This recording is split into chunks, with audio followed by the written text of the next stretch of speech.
John, what are the benchmarks you're using? Are these within industry, within livestock class, breeders versus backgrading, etc.? Are these based on location and climate? So John, in the insights, you'll normally see the reference, the source reference when we're doing our benchmarking on insights. So some of them are like ABARE reports. There are other different reports. So have a look in the insights there. Bridie, I don't know if you want to comment on any of the climate nature benchmarking scores. Anything you want to add on that one?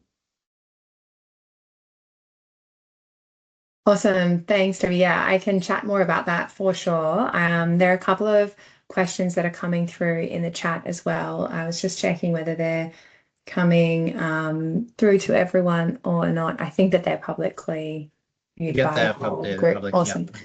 Yep. Yeah, so keep the questions coming through. On the nature and climate scores, I think one of the exciting opportunities that we've always been exploring at Giora is using these scores as a way to have conversations with your business partners, whether that's a bank or an insurer, to make sure that they're really looking at your farm in particular when making decisions around interest rates, insurance premiums, and using these kind of nature and climate profiling tools really gives a more holistic way to understand the risks as they relate to specifically to your farm. So there was a good question there from John around how we're like benchmarking across the platform. And so definitely with the insights, like that is going to improve as we get more data coming through. That's an area where the models kind of train and they learn more and they get more specific over time.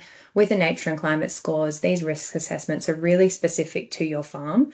So the more that you can put into the platform around, well, certainly your location where your farm is, that's kind of the only required data that we have in the platform to generate those scores.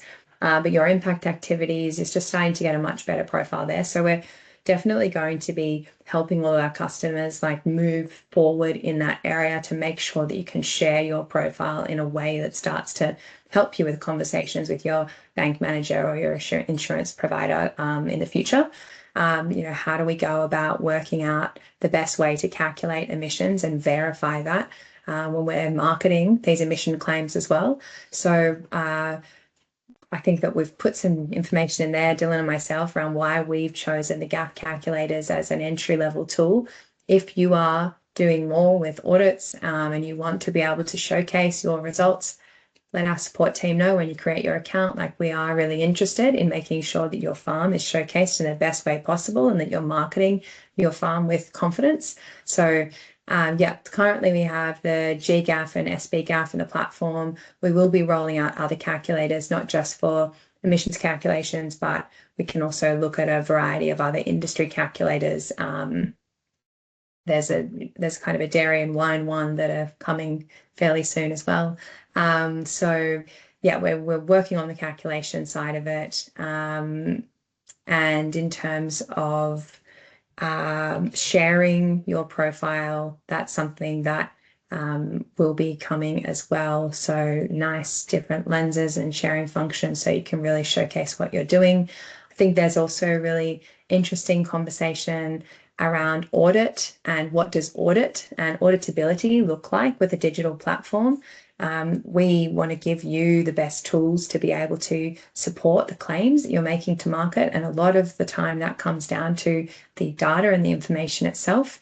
And so that's what you'll start to see when you're interacting with the AgriProof platform, as we are trying to be really transparent around the calculations and what sits behind these claims. So when you go and say, hey, this is my emissions score, you can actually see, this data might be coming from your AgriWeb platform or another integration that you have on farm, direct from the testing results that you get through your sampling with your AgriProof soil carbon project, and really feeding all of that in. So it's not just a kind of farmer declaration without any backing behind it, but you are putting in your marketing claims with a whole lot of data that really proves your position and gives that integrity. So that's one of the tools you'll always have by having the emissions intensity calculations come through the platform. So we can share some of that, probably, Toby, at another session as well, how we can use that audit log to really bolster your claims, and we will have those shareable profiles launching pretty soon. Another question here from Charlotte that I might be able to answer though. When was this tech developed? Charlotte, we've been building out the Geora platform since 2018. We have a really like deep tech focus. That's been our space. My co-founder Kayla and I are now both in the AgriProve team launching the AgriProve platform with the crew here. And so that's that integration piece of work has been underway for a couple of months, but the actual core technology that's been developed within Geora has been in the works, for a number of years now through different iterations. So yeah, there's Cool. kind of new tech and 5 years old tech, which probably still counts as new tech in a room like this. Can you comment on what needs to happen to verify any sequestration on farm so that they're being used for an official farm emissions account?